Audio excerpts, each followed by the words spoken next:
This story happened a few years ago. I was in my early 20s and was studying in Paris. I was coming home from university. I usually took a short bus ride and walked the rest of the way. That day, I felt slightly uncomfortable. I could sense some guy looking intensely at me. I was used to unpleasant, unsolicited gazes, but this time, his gaze felt beastly.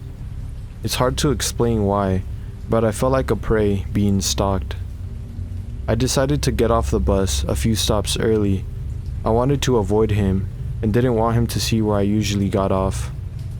Like I learned in the movies, I waited until someone else pressed the stop button and waited until the last moment to stand up and leave. I didn't notice him getting off the bus though. Just as I was feeling the relief of having escaped an uncomfortable situation, I looked over my shoulder, and there he was, a few meters behind. I had the distressing feeling his eye had just looked away the moment I turned. I walked into a shop, took my phone, and pretended to be taking a call. When I couldn't see him anymore, I exited and made my way home as fast as I could. I kept looking back in the busy street. I zigzagged, crossed the street at every cross. Finally, I believed that him getting off at the same stop as me was just a coincidence. When I reached my building, I looked back one last time, and there he was, his alarming gaze on me, smirking. I ran up to my apartment, climbing the stairs 4 at a time. I reached the top floor, squeezed through my door, locked it, and froze. My intercom was ringing. Don't ask me why I picked it up.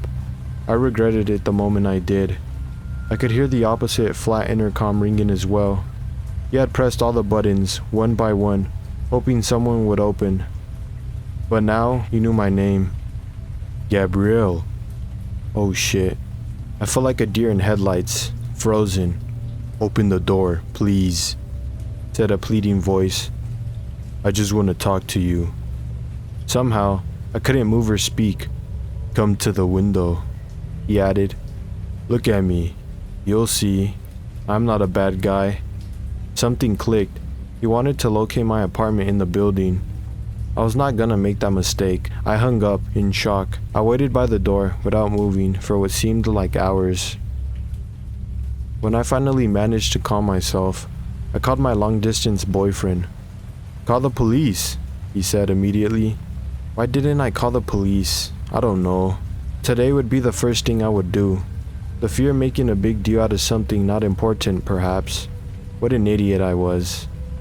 I called my best friend instead. I didn't want to feel alone. I told her all about it, and after a while, I felt better. I felt safe. We started laughing. Suddenly, the intercom rang again. 2 hours had passed since I'd come home, so I answered it. Gabriel, said the voice. Open, please. I still remember the chills I felt. He was still there. He was there all this time. I was silent, petrified. He was silent, but I could sense his trepidation. Gabriel, let me in. I'm so thirsty, he said. Just give me a glass of water. This broke the tension. I hung up, curled up in a corner, literally in recovery position, terrified. I waited. I was scared to make a sound. I knew he couldn't hear me from the hall, but I was scared to even breathe. The intercom rang again and again. I didn't answer this time. I crouched to the sofa and fell asleep in exhaustion. I heard the intercom ring one more time in the middle of the night. I woke up in the morning, afraid to leave my apartment. I called my dad, who came to pick me up. There was no one in the hall, but there was a note in my mailbox. Gabriel, I'm a nice guy. You should have opened to me.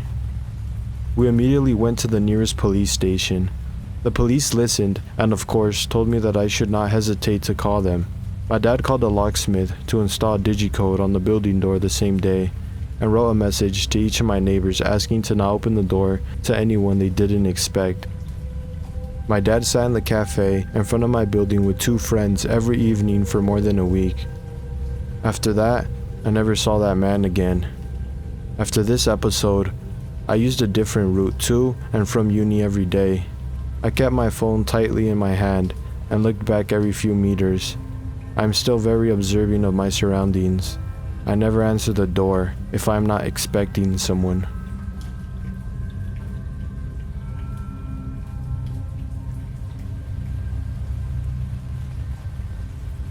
I was 20 at the time, and single and ready to mingle. I was studying at a school about 20 minutes away from my house, and of course, I was on Tinder. Now I've dated some older men. I'm attracted to them. So my setting on Tinder for males was always ages 25 to 40. I swiped right on a guy who looked decent enough, and he was 36. We match and he begins to message me. We go through a day or two of messaging. I explained that I'm really just looking for a fuck buddy, and he had his own apartment, about a 2-minute walk from my school. Perfect. We add each other on Snapchat and Insta, and once he takes a look through all my pictures, his way of messaging becomes strange. He starts to message me stuff on Snapchat like, "You're so beautiful. I want to hold you in my arms. You're like an angel." Now mind you, we have never met. Once he starts messaging me like this, I realize that he's not my type, especially in this type of situation. I don't need somebody like that. I start to leave him on red, and I ignore his messages. The next weekend, I was going to a wedding.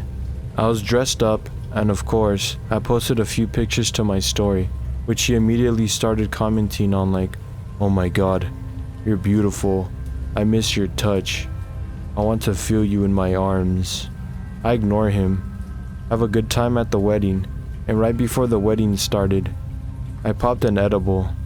By the time I got home, it was midnight, and I was very, very high and very, very sleepy. I also had worked earlier that day and hadn't napped in between. I get into bed and start to go through my phone. I live with my family, and everyone was asleep. I start getting messages from this guy again, and I'm so high and tired that I start reading them, giving brief responses saying, "Aw, thanks." Then he messages me saying, "I think I'm gonna come to your house tonight." I respond by saying, "Lol, that's weird, don't do that," obviously thinking that he is joking. Then he says, "I want to breathe the same air as you. I want to feel you. I want to breathe with you." I begin to freak out, and then he starts messaging me, "Be there soon, babe." I'm like super scared now, because I live with my family, and I didn't want anything weird happening. Then all of a sudden, I remember that my Snap Map location is on.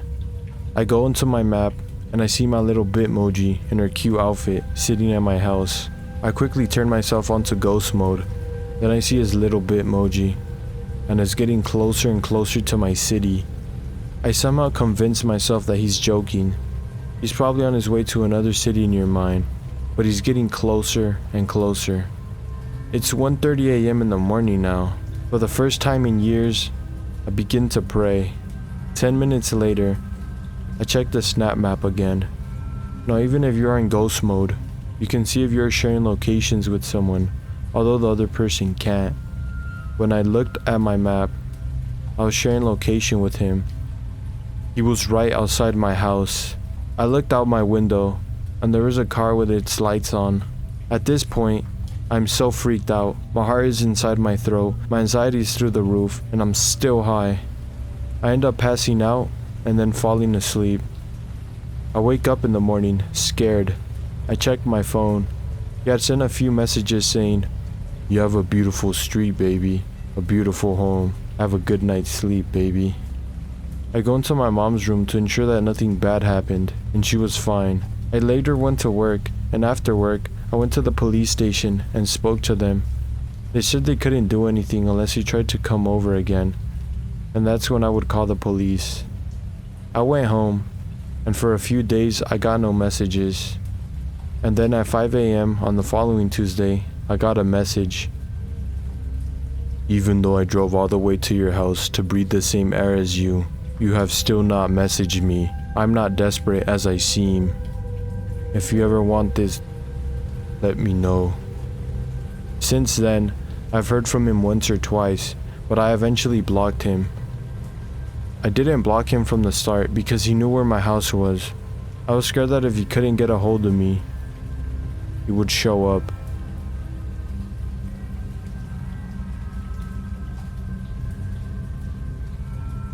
My mom's dog Punky, RIP, was a very sweet, loving dog. She was an ESA dog, but trained to be a service dog for PTSD before she lost her leg. I had never seen her get aggressive with anyone in the entire 12 years she lived. She never growled or nibbled anyone, and she had no sense of smell, so she loved all animals and people. A real gentle giant among our little terriers at 60 pounds. What I'm getting at here was that her barking at something and being aggressive was so wildly uncharacteristic that I only saw it once. I was 11 years old at the time. I'm a female, and was at home with my siblings, a 2-month-old and a 6-year-old. My then stepdad is at work, and my mom ran up to the gas station to grab a pack of cigarettes. It was only a mile or two away from us. For reference, we lived in a 2-bedroom trailer in the middle of the woods on a dead-end road at the time, and you really had to make an effort to get down our road, find our house, navigate down our rickety driveway, and find the door. I'm sitting at the computer, having a grand time watching YouTube videos, when all of a sudden, all of our dogs, about 2 Boston Terriers and 1 Chihuahua, perk up, bark a few times, and start investigating down the hall. My siblings were napping in the bedroom at the end of the hall at the time, so I figured they just stirred and scared the dogs. But then Punky sits up suddenly, stands up on the couch, and puffs her chest out. Her ears are perked up, her fur standing on end, her tail straight up, and then she barks. Loudly. I mean, the bark booms through the living room and echoes around, and all of a sudden, she lunges off of the couch and goes tearing down the hallway. I'm already on edge, because I don't think I ever heard her bark, ever. She's a Basenji mix, so her bark is more of a baying sound. That was a big, loud, alert bark. I stand up and go look down the hallway, ready to fight off what I'm assuming is a shadow monster in the hallway based on how the dogs are acting. Then I hear it. We didn't get visitors because of how weird our house was, location-wise, so my 11-year-old mind had no clue what to do here. The only people who showed up were family, and they didn't knock, so I slowly walked towards the door. The knock drew the attention of the dogs, and they came running back down the hallway, all except for Punky, and I felt better with our 3 yappy dogs in the room with me, even if they were all the size of New York City sewer rats. I opened the door just a bit, and standing on our porch is the sketchiest man I think I've ever seen. I can still picture him perfectly. He was a really thin, taller man with dark hair and a sunken face, bags under his eyes, and this half-managed hair. Sort of like he gave it a quick brush and then figured it was good enough. Everything about him seemed just a little too thin, a little too shallow, and his clothes were all off too. They were nice, but fake nice, you know? Like a clean and newer looking t-shirt and new jeans, but he had what looked like a suit jacket on. All his clothes were dark too, despite the fact that it was summer in Texas and the weather was definitely into the 100s that day. He also had this plain, unlabeled bottle in his hand. It looked like the label had been covered up and taped over. I stare up at him in confusion, because I definitely don't know this man, and I ask what he wants. He smiles at me, in this way that's way too fake, like this exaggerated and forced grin, and he spoke in the same voice retail workers do. "Hey there, kiddo. I'm trying to sell this here, carpet cleaner," and he shakes the bottle at me. "Mind if I come in to show you how good it works?" Alarms are going off in my head, because he just seemed so off. Looking back, with an adult perspective, the fact that he didn't ask if my parents were home is unnerving, because he probably knew they weren't, and that's why he was here in the first place. I should have told him to get off our property, that I'd have to go get my mom. Instead, I just shook my head and said, "No, we don't have carpet." "Well, it works on other things." And he took a big step towards the door and shook the bottle at me. I started to freak out and think to close the door, but the thing is, our front door didn't even lock. I'm sure there's something very wrong about to happen, and I'm terrified, As I think about what to do in the next few seconds, I think I have before it does happen, when all of a sudden, I hear it. Punky had crept up from the hallway, lowered towards the ground with her teeth bared, and snarling like she was feral. She had slobber just dripping from her mouth. Her ears were down, and she was ready to pounce. The guy hears it too. And as I look towards Punky, she tries to lunge past me, and I just barely catch her with my leg as she tries her hardest to duck past me and attack this guy. He freaks out and runs off the porch without another word, booking it down the driveway as I let Punky out along with the rest of our dogs, and they start chasing him. Our small dogs chase him down the driveway and stop about halfway, barking and jumping about. But Punky stops just on the porch and watches him with her ears perked, just staring into the distance until he disappears. I swear I saw someone join up with him running when he got onto the road. The second he disappeared, Punky's entire body language changed. She went back to being the sweet dog I knew, not barking or growling, just laying around, mouth and throat covered in slobber still. I realize my siblings are still down the hall and ready to check on them, and when I get to the bedroom, my siblings were still sleeping, soundly still. But the bedroom window was wide open, the curtains pushed all to one side, and the items on the dresser in front of the window all shoved around. Someone had tried to climb through the window, no doubt in my mind about it. From what I can gather, the bedroom window was visible from the couch where Punky was sleeping, so I think someone was trying to climb through the window before Punky went after them and scared them off. And the man at the door was meant to distract me. They definitely didn't expect Punky, a bigger dog, because most of the time she was with my mom inside, while our small dogs were the ones that saw public eye more often. I don't know what they intended to do, but after my mom got home, she took all of us to my aunt's house, and on our way there, we saw the men walking up someone else's driveway. Men plural, because we watched a second split off to wait by the road.